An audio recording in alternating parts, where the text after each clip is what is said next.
Hi, I'm John Storms, and today I'm actually doing one of the very last steps for my EFLDesigns Showstopper Flake.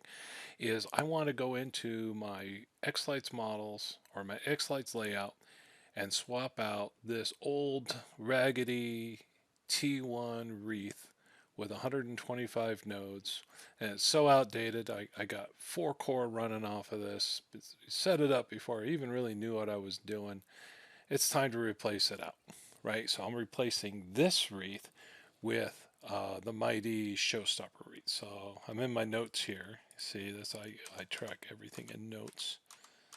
Let me get down here to my Showstopper wreath. Boom, boom, boom, boom, boom, boom, boom, boom, boom, boom, boom. Come on. There we go. So I want to put in this guy instead. Okay.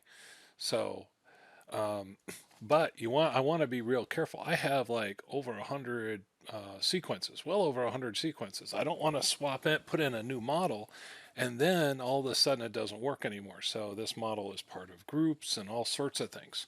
So I got to do this just right.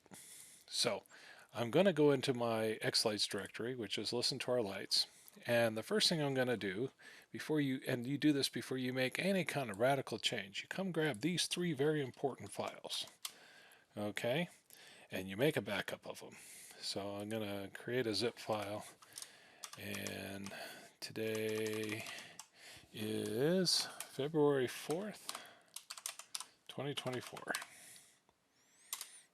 Okay, so I got myself a little backup file there. And let's make sure they're still there. They are still there.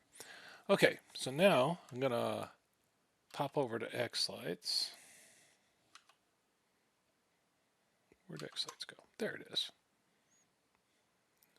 Make this a little bigger.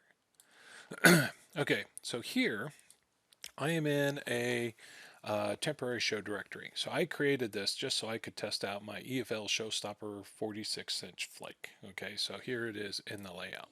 So what I'm going to do is I'm going to highlight it just by clicking on it. Then I'm going to right click on it.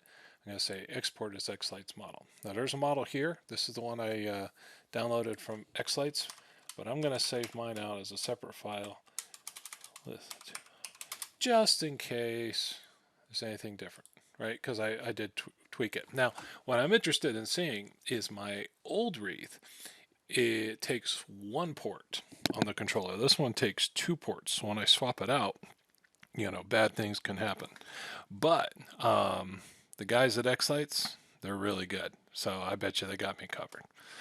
Okay, now I go back to controllers. And I'm going to change my, let's see, restore to permanent. Okay, so now I'm back at my original directory.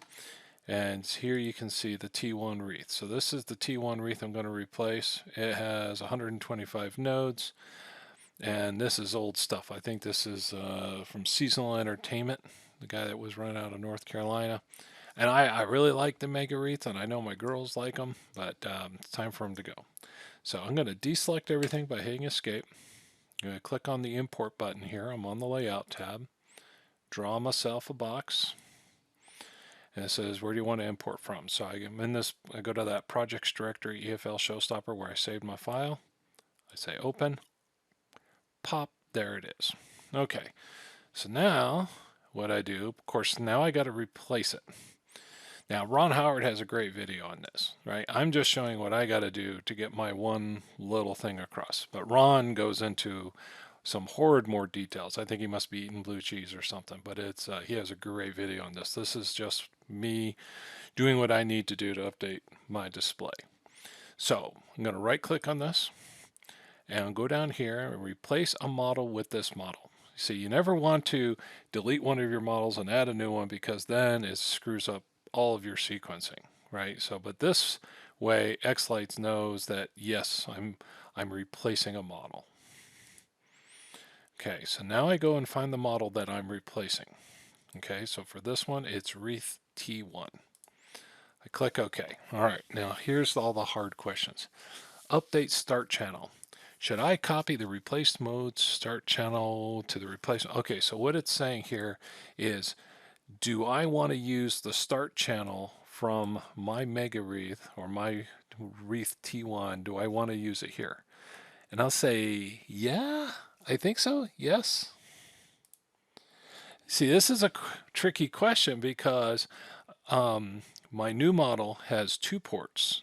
It's spread across 750 nodes spread across 2 ports. The model it's replacing has 125 nodes on just 1 port. So we'll have to see how it deals with that. All right, use the original size and position of wreath T1. Yes, so this basically says put it where the other one was. Would you like to save the old name for alias? That means the Showstopper Snowflake. Nope, haven't used it anywhere, not going to use it anywhere, so no. Would you like to alias? No. Boom. There it is.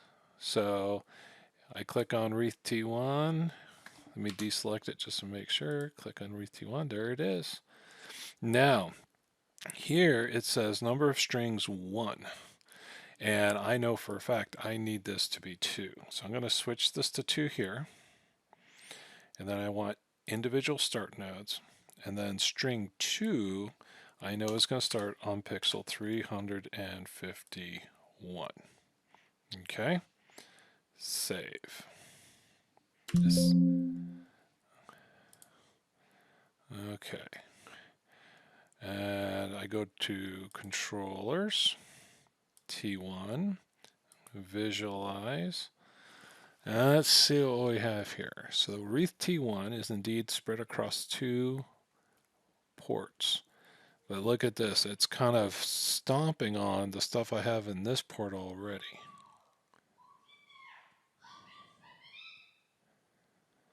Okay, and this Snowflake T1 bottom used to be on port 6, so I got a little fixing up to do. So let me pull this over here. Okay, so my wreath is over here.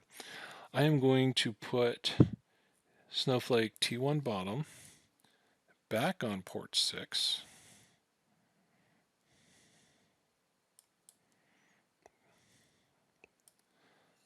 Scroll it over so I can see. And then what I'm going to do is I'm going to take that big wreath, which is now the Showstopper, and I'm going to put it over here on port 13 and 14.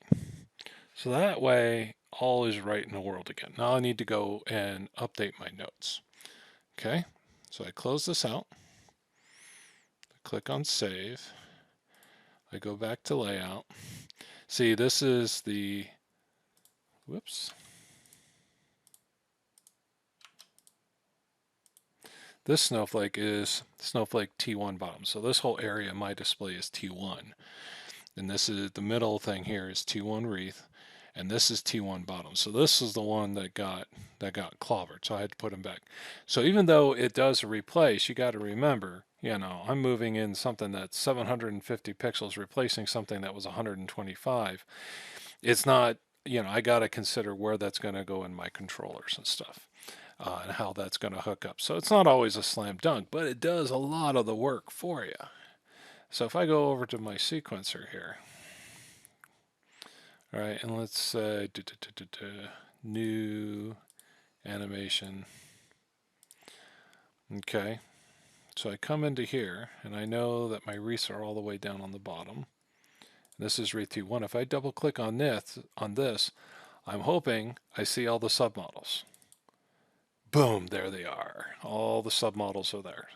So I have replaced my T1 wreath, you know, the old 125 node thing, with the new Showstopper Flake, and I got all those submodels.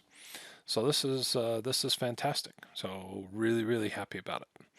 So now what I need to do next is, well, I mean, obviously I have a bunch of other flakes I'm updating. I'm actually going to update these 3 flakes here. I'm going to update these 2 guys on the side. I'm going to update these 2 for sure, and maybe these 2. And then these 3, I'm going to pull in all of their submodels because I don't think I grabbed their submodels. And then this wreath over here, I'm also going to replace with a Showstopper. Now, once I've done all the changes I'm going to do, then what I need to do is batch render all of my sequences so that it has the new configuration. Otherwise, the channel counts aren't going to match up with what I did last year. So I have to re-render all of my sequences. But yeah, so yet another step in getting the integration of my EFLDesigns Showstopper Flake.